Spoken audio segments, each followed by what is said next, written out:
Урматтуу докладчик, сиз азыр айтып атасыз, башка мамлекеттер менен тыгыз байланыштабыз. Туурабы? Ооба, эң туура. Ал жакшы. Бирок мына бир маселе ошондон чыгып атат да. Таблиги жамаат уюму Россияда экстремисттик деп табылган. Эмне үчүн бизде бул уюм эркин иштеп жатат? Арсанбек Касымович, биз бул таблиги жамааттын ошо мүчөлөрүн дайыма көзөмөлдөп турабыз. Эгер чектен чыгып, ошо мыйзам бузууга бара турган болсо, барган болушу алар деген. Анда кылмыш чоңдулар деген кылмыш чоңдулар тартылат. Эми бул таблиги жамаатты ошо экстремист деп тануу боюнча бир топ жолу деген аракеттер болгон, бирок ал Кыргызстанда экстремист деп табылган эмес. Жок, бирок бизде безвизный режимде Россия менен. Ошол жактан келип бизде иштерди жүргүзсүн болот. Биздикилер даяка киргизбейт. Ошондой болуп атпайбы? Biz bir buluş kerебиз, bir kalıpta işleşimiz gerek de. Эми Касымбек ар мамлекетте өз мыйзамы бар экен, ошо мыйзамдардын негизинде жумуш алып барабыз. Жок, дагы бир жолу карап көрбөсөңөр болот. Себеби мен билем ошол таблиги жамааттын уюмдун кишилери бир топ мындай жооптуу кызматтарда иштеп жатат да. Бүгүн биздин республикада. Урматтуу Арсанбек Касымович, эгерде бул ошол жооптуу кызматта иштейт сиз айткандай факттар болсо, ошолордон биздин мамлекетке деген коркунуч жарата турган болсо, анда биз чара көрөбүз. Жок, аларга чара көрүп эле бират эле силер Россия менен тыгыз иштеп ошол жамаатты жаап таштабайсыздар анда. Сунушуңузду карап чыгалы. Дагы бир жолу карап көргүлө энди. Рахмат. Рахмат, урматтуу төрага. Азыр эле жогору жакта биздин бир коллегабыз таблик жамаат боюнча жаппайсыңарбы, тыюу салбайсыңарбы деген оюн айтты да. Мен ушул коллегаларымды бир мындай этияттап сүйлөгөнгө чакырат элем да. Мына карап көрүңүздөр, мамлекет жасабаган ишти ушул таблик жамаат жасап атат.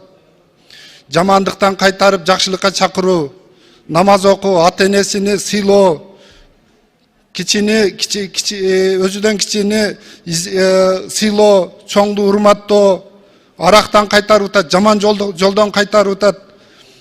Анан мен айтар элем да, урматтуу баяндамачы.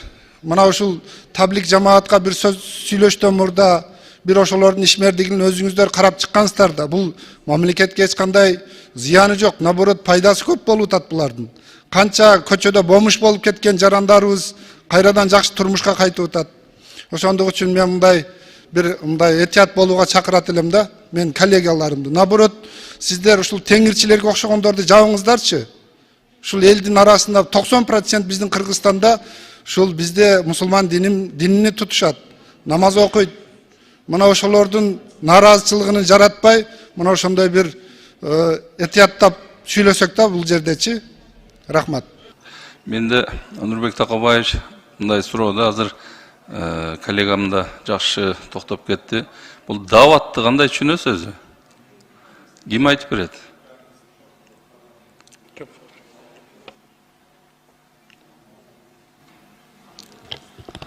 Уруксатпы, мен Жалаладин Паяздинович, даават маселеси боюнча, даават бул элге жакшылыкты тартуу менен азыркы жаңы сиздин астында депутат айтып кетти. Элге жакшылыкка чакыртуу ошондой иш-чаралар менен жүрүшөт да бизде. Кыргызстанда башка жерлерде, бирок Россияда, Тажикстанда бул кыймылга бөгөт коюлган да, тыюу салынган. Бизде андай жок. Рахмат. Мына өзүңүз туура так жооп бердиңиз да. Жамандыктан кайтарып жакшылыкка чакыруу да. Бул жерде эч кандай неме жок. Эми элди туура жолго ата-эне чакыра албаса, ушул дааватчылар туура жолго чакырып атат да. Барып анан ата-энесинин бутун жууп, бутун өөп, ыйлаган канча инсандар бар да, жакшы жолго өтүшүп аткан. Ошон үчүн кээ бир коллегам туура эмес айтып атат. Эми ал теңирчиликти биз эме кылбайбыз, но бирок анын дагы мыйзам чегинде өзү каралыш керек, алар дагычы. Анан келип алып элдин баарыны туура эмес жака чыгырып, андай кылган туура эмес. Экинчи маселе, экстремизмде мына якын инкарларды айтып атасыздар. Мага Бишкек шаарынан, Чүйдөн, Ош областынан, Ош шаарынан көп кайрылуу каттар келди да. Biz jönülüm şunda otursak алып кирип койду. Себеп ушу чачым жана коллегам айткандай. Ушуларды кайра карап чыкса болобу? Урматтуу Жалалдин Пайзинович, биринчи сурооңузга жооп берип коеюн. Мен Бул Кундуз дават боюнча сиз айткандай жакшы да, алар деген жакшылыктарга үндөйт деген, жакшы жолдорго үндөйт.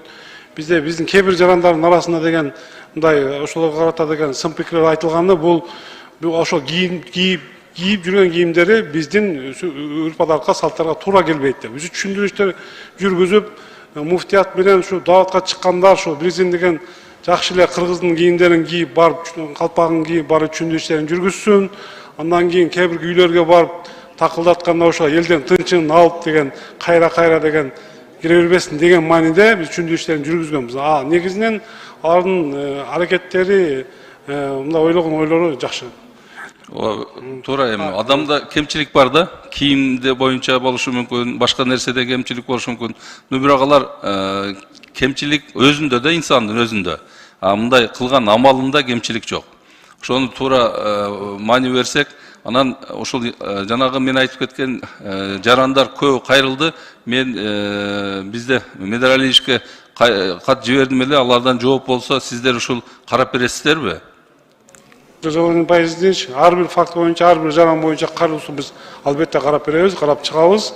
Ар бир жарандын иш аракеттери мыйзамсыз же мыйзамдуу жактарын биз карап чыгабыз. Эгерде мыйзамсыз болсо, анда соответственно ошого карата чара көрүлөт.